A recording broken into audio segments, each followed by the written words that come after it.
अस्सलाम वालेकुम बेटा। आज हम फर्स्ट ईयर केमिस्ट्री का एसिड और बेसिस का चैप्टर नंबर 8 जो आपका चल रहा है उसके कुछ टॉपिक्स आपके कंप्लीट हो गए हैं। अब हम नेक्स्ट टॉपिक्स पे आ जाते हैं और उन टॉपिक्स में आज हमारा मोस्ट इम्पोर्टेंट टॉपिक होगा पीएच, पीओएच और पीकेडब्ल्यू। तो ये चीजें क्या हैं और पीएच पीओएच क्या है, तो यहां से हम स्टार्ट करते हैं। सबसे पहले हमारा आता है पी। ये पीएच जो है कभी कभार हम वैसे लिख देते हैं कि ये है potential of H plus ion concentration, यानी जो हाइड्रोजन के प्लस के आयन होते हैं उनकी ताकत, उनकी स्ट्रेंथ, उनका पोटेंशियल, उनका पावर। तो ये एच आयंस क्या है, असल में एसिडिक आयन। पर ये पीएच जो है ये कैसे मालूम किया जाता है, ये असल में कैलकुलेशन होती है कि भाई एक सॉल्यूशन में कितना एसिडिक मोल्स मौजूद हैं, एसिड्स के यानी प्रोटॉन्स के कितने मोल हैं, ये कैलकुलेट कैसे किया जाए। सिर्फ हमें पूरी एसिडिटी मिल जाए, टोटल एसिड के मोल मिल जाए, तो प्रोटॉन कंसंट्रेशन कितनी होगी वो पीएच कहलाती है।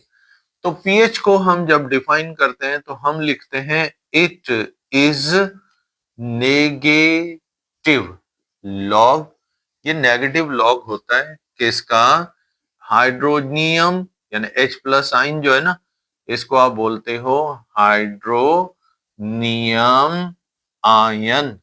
ठीक है, हाइड्रोनियम आयन कंसंट्रेशन, यानी हाइड्रोनियम आयन के कितने मोल एक एसिडिक सॉल्यूशन में मौजूद है।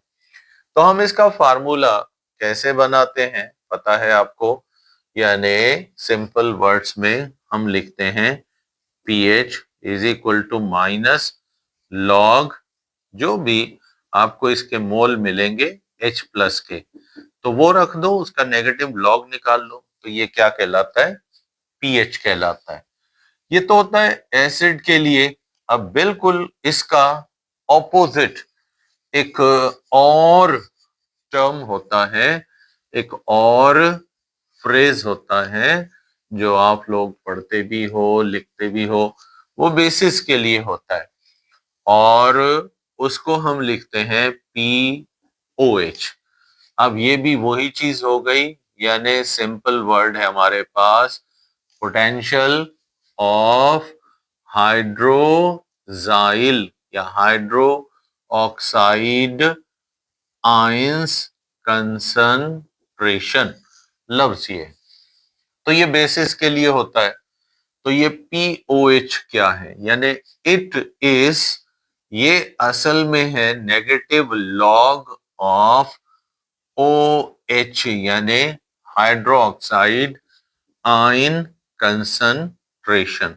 एक बेस में, एक बेसिक सॉल्यूशन में OH की आयोनिक कंसंट्रेशन कितनी पड़ी है, तो ये उसका बेस के जितने मोल हो उसका नेगेटिव लॉग निकालो। अब जैसे इसका फार्मूला अगर हम बनाएं तो POH बनता है नेगेटिव लॉग बट किसका, OH का, आयोनिक कंसंट्रेशन का। तो ये है POH का फार्मूला। ठीक है, कैलकुलेशन बस नेगेटिव लॉग निकालना है। तो फिर हमें क्या मिल जाएगा, POH मिल जाएगा, POH मिल जाएगा।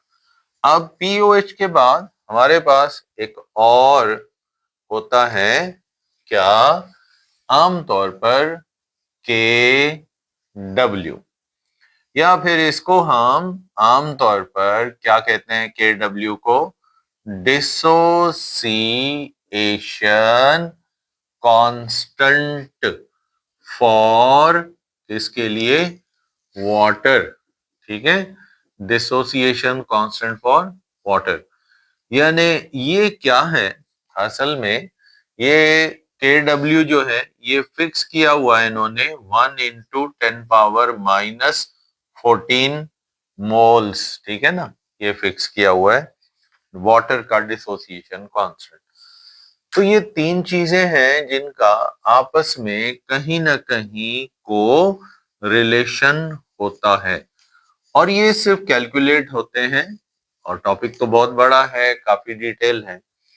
तो हम शुरुआत करते हैं पीएच से, फिर केडब्ल्यू पे भी आएंगे, फिर पीओएच पे भी आएंगे। अब जैसे हमें क्वेश्चन मिला, पहले तो पीएच कैलकुलेट करना सीखो, फिर उसके यूजेस पढ़ोगे। अब हमें कहा गया कि व्हाट इज द क्या pH of 0.001 molar HCl solution. ठीक है, पीएच या पीओएच जो होता है ना, वो डाइल्यूट सॉल्यूशंस का होता है। वो कंसंट्रेटेड सॉल्यूशंस पे पीएच का टॉपिक नहीं जाता है, क्योंकि पीएच का कंसेप्ट सोरेनसन एक साइंटिस्ट था, उसने दिया था, बट ये डाइल्यूट सॉल्यूशंस के लिए दिया था, जो या तो स्लाइटली एसिडिक होते हैं या फिर स्लाइटली बेसिक होते हैं। तो हम यहाँ पे सबसे पहले ये जो मोलरिटी आपको मिलेगी ना, इसको पहले तो पावर में चेंज कर लो। और यहाँ ये जो मोलरिटी आपको मिलेगी एसिड की, ये समझ लो इसके हाइड्रोजन के आयंस की मोल्स हैं। क्या हैं? मोल्स हैं जो पर डीएम क्यूब मौजूद है। तो अब इसको हम सबसे पहले 0.001 मोल लिख देते हैं, लेकिन ये थोड़ा मुश्किल हो जाता है कैलकुलेशन में, तो इसको हम आसान कर देते हैं। इसको हम पावर में चेंज करते हैं। यहाँ पे 1 इंटू, यहाँ डेसिमल लगा देते हैं इसको, तो 1 इंटू 1 2 3, बीच में 3 है, तो यहाँ लिख देंगे मोलर सॉल्यूशन। यानी H प्लस के मोल्स जो हैं हमारे, ये इतनी कंसंट्रेशन के मोल इतने बन गए। अब हमें कैलकुलेट क्या करना है? पीएच कैलकुलेट करना है, क्वेश्चन मार्क। अब फार्मूला लगाओ, pH is equal to negative log हमने निकालना है किसका? 1 का भी नेगेटिव लॉग निकालना है कोएफिशिएंट का, फिर नेगेटिव लॉग निकालना है किसका? 10 पावर माइनस 3 का। तो देखो, पीएच नेगेटिव लॉग 1 का तो 0 ही आता है। ठीक है, 0 होगा। इसका नेगेटिव लॉग, यानी लॉग कहते हैं पावर को। अब जो भी पावर माइनस में है, तो ये इसका लॉग है -3। अब ये यहाँ पे लिखेंगे माइनस, अब लॉग कितना है? -3। तो इसको करते हैं आमतौर पर आपस में, माइनस इंटू माइनस क्या हो जाएगा? प्लस। तो ये +3 है। तो अब समझ लो यहाँ पीएच इस सॉल्यूशन की कितनी है? 3। कितनी है?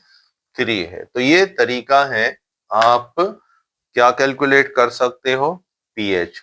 सेम तरीका होगा, आपको मोलर कंसंट्रेशन मिलेगी बेस की। किसकी मिलेगी? बेस की। और उसकी भी आप इसी तरीके से क्या करोगे? कैलकुलेशन करोगे पीएच की। तो अब हम कंटिन्यू करते हैं, पीएच और पीओएच कैलकुलेट करना है। तो अब हमें कुछ पीएच के और प्रॉब्लम लेने हैं, क्योंकि आपको फार्मूला तो बता दिया है। तो अब यहीं से हम स्टार्ट करते हैं। क्वेश्चन हमें मिला है, क्वेश्चन मिला है कि calculate calculate the pH of HCl solution. किसकी पीएच कैलकुलेट करनी है? HCl सॉल्यूशन कंटेनिंग, जो कि मुश्तमिल है किस पर? कंटेनिंग 0.002525 मोल्स हैं HCl के। तो इसका कहता है पीएच मालूम करो एट 25 डिग्री सेंटीग्रेड।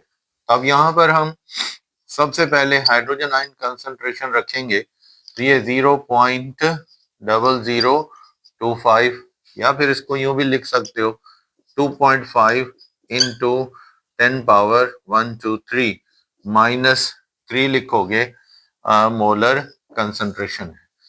और हमारे पास इक्वेशन जो है, ये जो हमें कंसंट्रेशन मिली है वो HCl की है, क्योंकि आपने जब HCl को पानी में हल किया, तो फिर हमें इसके सॉल्यूशन जो है, इस सॉल्यूशन में मिला H प्लस और Cl माइनस। तो ये जो कंसंट्रेशन, ये आयंस की है, एसिडिक आयंस की है। तो आप जानते हो कि पीएच बराबर होता है किसके, माइनस लॉगरिथम होती है किसकी, 2.5, ठीक है, और प्लस फिर माइनस लॉगरिथम निकालनी है किसकी, हमने 10 पावर ऑलमोस्ट कितना होगा, -3 का होगा। तो ऑलमोस्ट जब हम इसका लॉगरिथम निकालेंगे तो 2.5 का नेगेटिव लॉग जो आपके पास आएगा वो हम यहाँ पर देखते हैं। तो ये तकरीबन हमारा आंसर जो है पीएच का, इसकी वैल्यू और इनकी वैल्यू, इसका तो लॉग है 3 यहाँ पे प्लस हो जाएगा, ये माइनस में लॉग आएगा। तो ये तकरीबन हमारा पीएच, इसका नेगेटिव लॉग निकालेंगे, 3 में से माइनस करेंगे तो तकरीबन हमारा आंसर 2.6 आ जाएगा। ये आपका माइनस में आएगा, माइनस इंटू माइनस प्लस हो जाएगा, ये आपका माइनस में आएगा। तो ये इसमें से क्या करना है, हमने डिवाइड।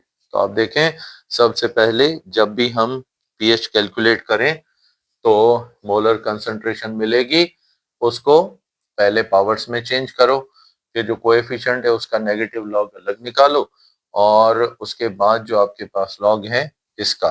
अब अगर मैं आपको कहूं कि भाई इसका कितना आएगा, तो इसका नेगेटिव लॉग तकरीबन आता है 0.4, और ये आपका माइनस इंटू माइनस क्या हो जाएगा, प्लस। तो 3 में से 0.4 माइनस करोगे तो आपका आंसर 2.6 आ जाएगा। तो ये है जब आपको मोलर आयोनिक कंसंट्रेशन मिले, पर किसकी मिली आपको, ये आपको मोलर आयोनिक कंसंट्रेशन मिली किसी एसिड की, किसकी मिल गई, एसिड की मिल गई। अब ऐसे ही बिल्कुल इसी तरीके से हमें अक्सर क्या मिलती हैं, मोलर कंसंट्रेशंस मिलती हैं, पर वो किसकी मोलर कंसंट्रेशन है। अब बेस का पीओएच हमने निकालना है, क्या निकालना है, बेस का पीओएच निकालना है। अब जैसे हमें क्वेश्चन दिया गया, भाई क्या करो, कैलकुलेट करो पीओएच ऑफ 0 पॉइंट कितना है, 1 मोलर NaOH है। तो इसका सॉल्यूशन है, अब ये NaOH है, इसको हमने वाटर में डिसॉल्व किया, तो Na को तो छोड़ दे, वीक है। अब बेस का आयन है OH, अब ये जो कंसंट्रेशन आपको मिली है वो इसकी मिली है, 0.1 मोलर सॉल्यूशन की मिली है। तो हम अमूमन यहाँ पर फिर क्या करेंगे, POH फार्मूला लगाएंगे, ये होगा नेगेटिव लॉग, पर किसकी आप निकालोगे, नेगेटिव लॉग होगी इसकी 1 इंटू 10 पावर -1 हो जाएगा। तो लॉग निकालोगे 1, इसको यूं भी लिख सकते हो 1 इंटू 10 पावर -1, ठीक है। तो अब यहाँ पर हम अगर इसका पावर कितना कर देते हैं, इसका पावर हमने ऑलमोस्ट, अगर हमने डेसिमल लगा दिया तो 0.1 हमारे पास सॉल्यूशन है, तो इसका पावर हो जाएगा 10 पावर 0.1 मोलर सॉल्यूशन है। तो नेगेटिव लॉग 0.1 का ही निकालेंगे, क्योंकि हम 10 पावर -1 लिख रहे हैं, तो 1 का ही निकालेंगे, 0.1 का। तो ये आपका 0.1 10 पावर -1 है, तो ये आ जाएगा POH इज इक्वल टू, यहाँ पर है नेगेटिव लॉग, किसका निकालोगे, 10 पावर क्या है इसका, -1 है, ठीक है।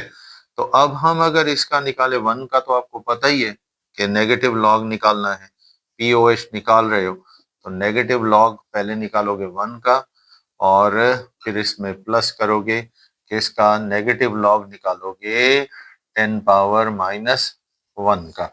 तो इसका तो आएगा 0, अब ये plus minus into minus plus, ये 1 हो जाएगा। तो अब हम यहाँ पर POH निकालते हैं, तो हमारा आंसर POH का कितना आ रहा है, 1 आ रहा है। लेकिन आपको तो पता है बेस का pH जो होता है 1 तो नहीं होता, ये तो एसिड का होता है। तो अब इसमें 1 मोल यानी कि पीएच वैल्यू 1 का मतलब है ये एसिडिटी है इसकी। अब ये बेसिसिटी क्या होगी, तो उसका हमारे पास एक सिंपल सा फार्मूला है। यहाँ पर पीओएच नहीं कैलकुलेट, सिर्फ पीओएच मिला है। अब हमने बस इसमें एक फार्मूला लगाना है जो आपको सोरेनसन ने ही दिया था। और वो कौन सा फार्मूला है वो देख लो। वो है कि पीएच प्लस पीओएच। अब इन दोनों का आंसर स्केल में कितना आता है, 14।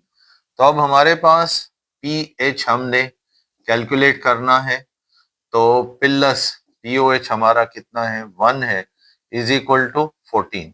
तो अब पीएच वैल्यू निकालते हैं, तो ये 14 माइनस 1 करोगे तो आपका आंसर कितना आ जाएगा, पीएच 13 आ जाएगा। तो ये है इसका बेस का पीएच, क्योंकि पीएच स्केल में पीएच वैल्यू बेस का हमेशा 7 से क्या आना चाहिए, ऊपर आना चाहिए, ज्यादा आना चाहिए। तो ये तरीका है हमारा क्या कैलकुलेट करने का।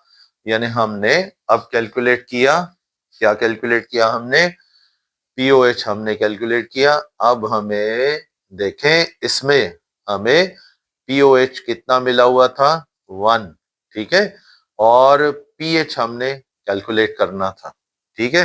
तो पीएच स्केल में हम चले गए और हमने कैलकुलेट करना था। अब हमें अगर सॉल्यूशन मिलता है और उसका हमें क्या निकालना है, पीएच मिला हुआ है और हाइड्रोजन आयन कंसंट्रेशन निकालनी है, तो फिर कैसे हम निकालेंगे। तो इन केस अगर आपको क्या निकालनी है, हाइड्रोजन आयन कंसंट्रेशन निकालनी है, पीएच आपको मिला हुआ है, तो कैसे हाइड्रोजन आयन कंसंट्रेशन कैलकुलेट करोगे।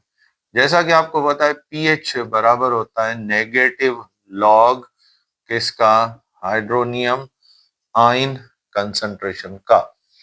तो अब अगर हमें ये हाइड्रोनियम आयन कंसंट्रेशन पीएच हमें मिला हुआ है, हाइड्रोनियम आयन कंसंट्रेशन निकालना है, तो फिर हम कैसे निकालेंगे।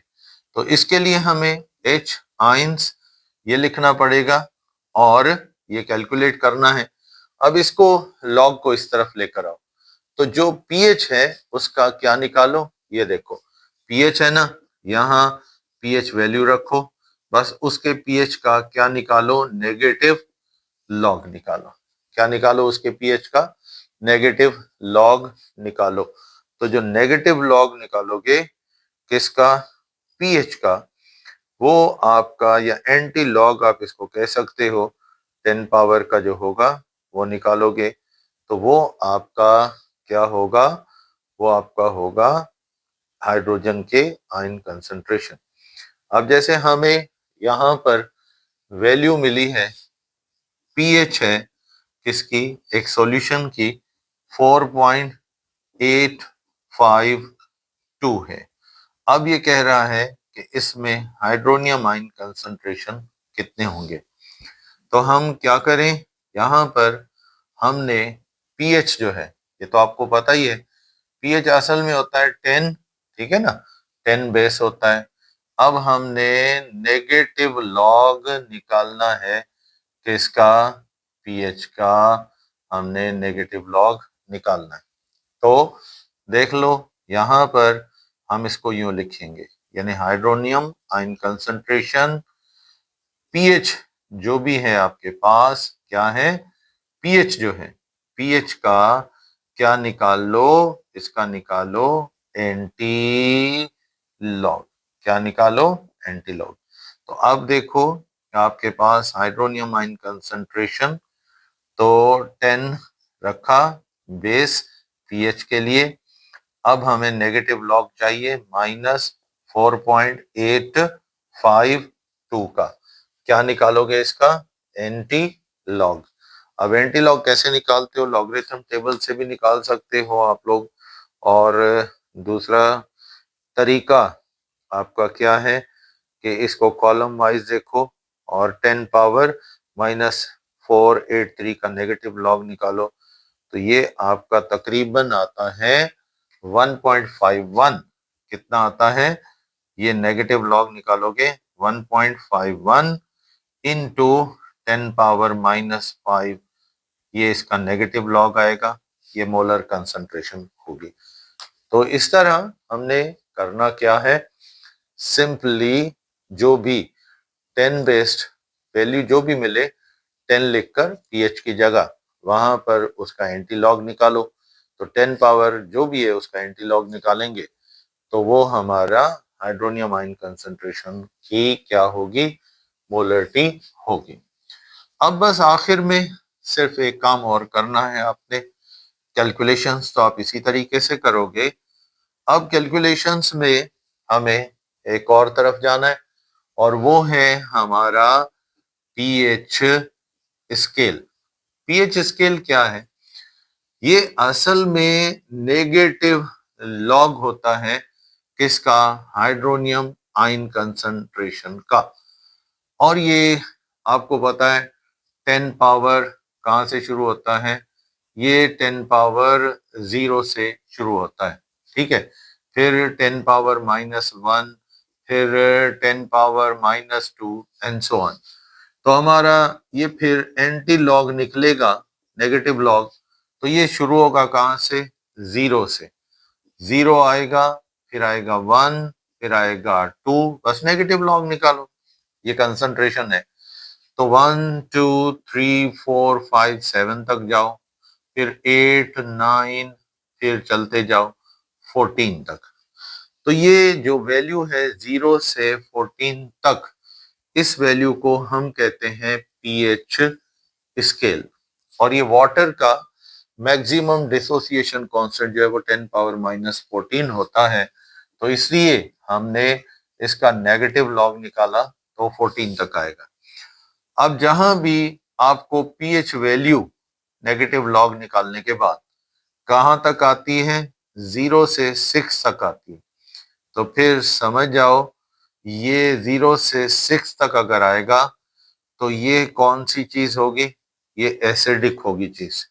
और 8 से चले जाओ 14 तक, तो ये क्या होगा? ये बेस होगा। अब एग्जैक्टली अगर पीएच आती है 7, क्या आती है? 7, तो ये होगा न्यूट्रल, ठीक है।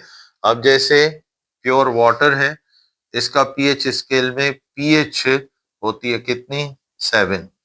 और सोडियम हाइड्रोक्साइड जो है इसकी पीएच वैल्यू जो है पीएच स्केल में है 13।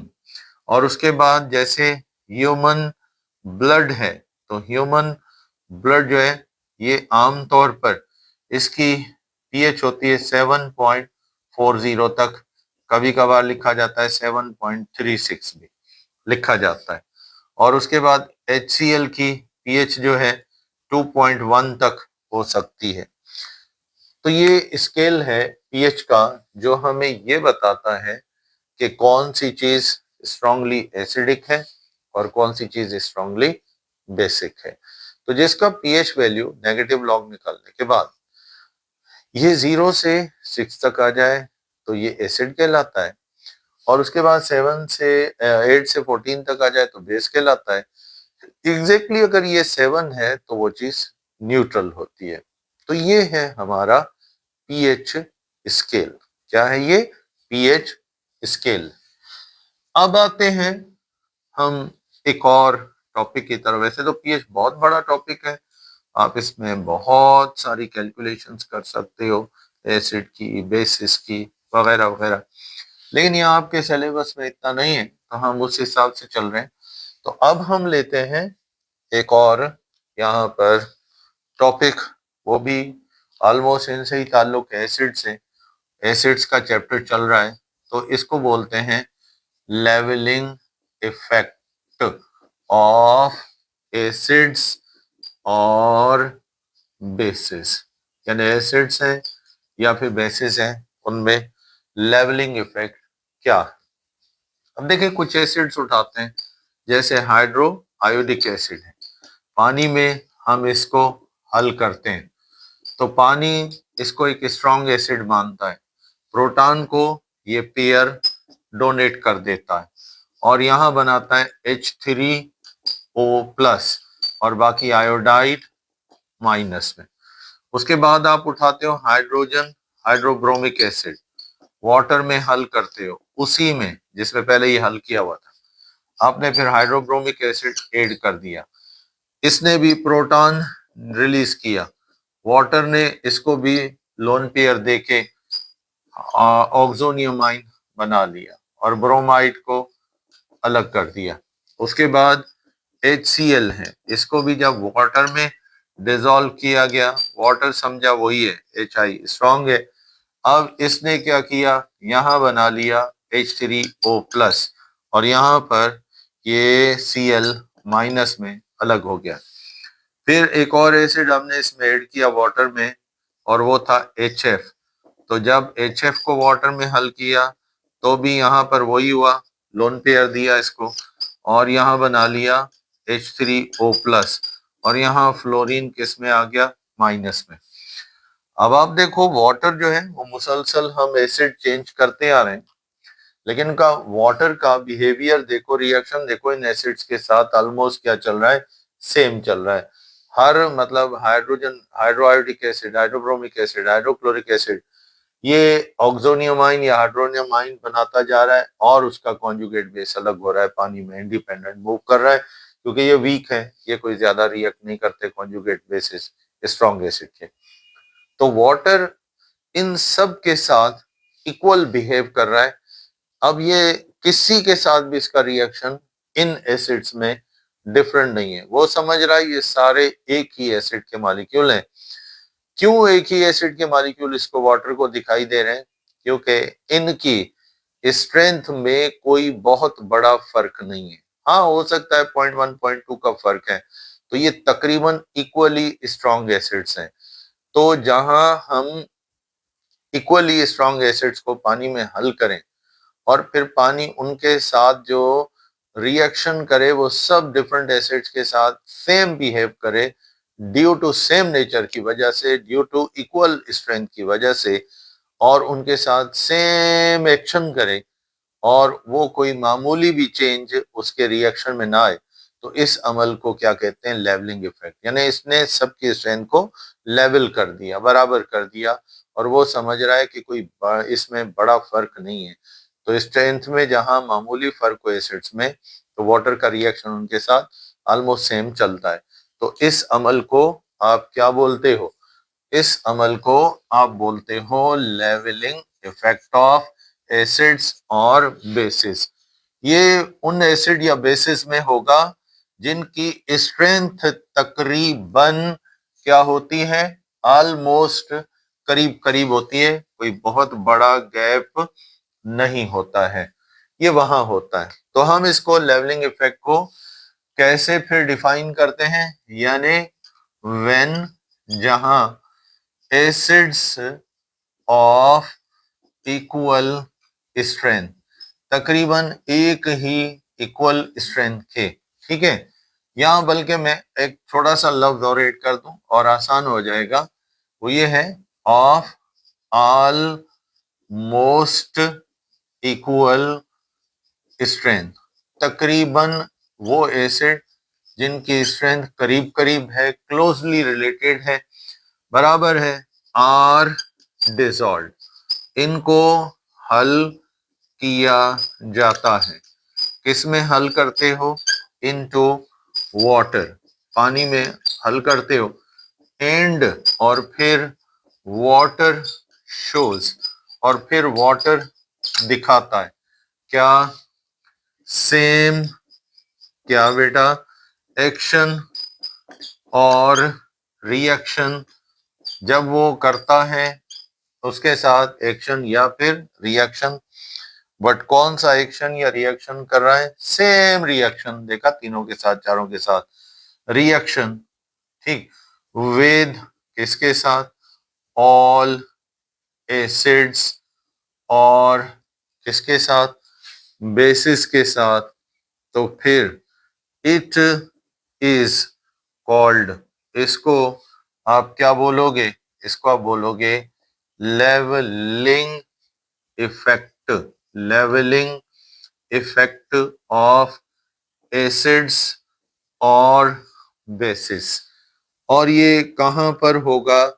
ये वहीं पर होगा जहां एसिड और बेसिस ऑलमोस्ट क्या होंगे, इक्वल स्ट्रेंथ के होंगे, करीब करीब होंगे, तब होगा। वाटर का बिहेव सेम चलेगा। अब जैसे अल्कली में आपको पता है सोडियम हाइड्रोक्साइड, पोटेशियम हाइड्रोक्साइड, ये तकरीबन तकरीबन इक्वल स्ट्रेंथ के हैं, थोड़ा फर्क है, ऐसा नहीं है 100% होंगे, तो ये तकरीबन तकरीबन इक्वल स्ट्रेंथ के हैं। तो इनमें आपस में क्या हो सकता है, लेवलिंग इफेक्ट हो सकता है, वाटर इनको एक जैसा समझता है।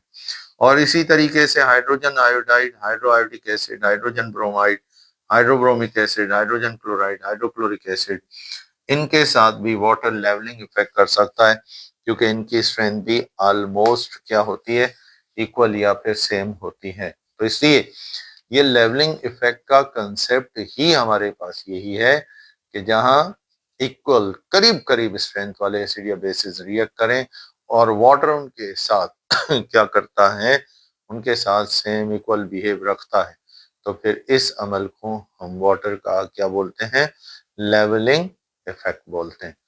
तो यहाँ पे हम अपना लेक्चर पीएच का, पीओएच का, लेवलिंग इफेक्ट का खत्म कर रहे हैं। नेक्स्ट टाइम हम फिर एक और एसिड और बेसिस के टॉपिक पे आ जाएंगे। तो तब तक आप इजाजत दें। Thank you and Allah Hafiz.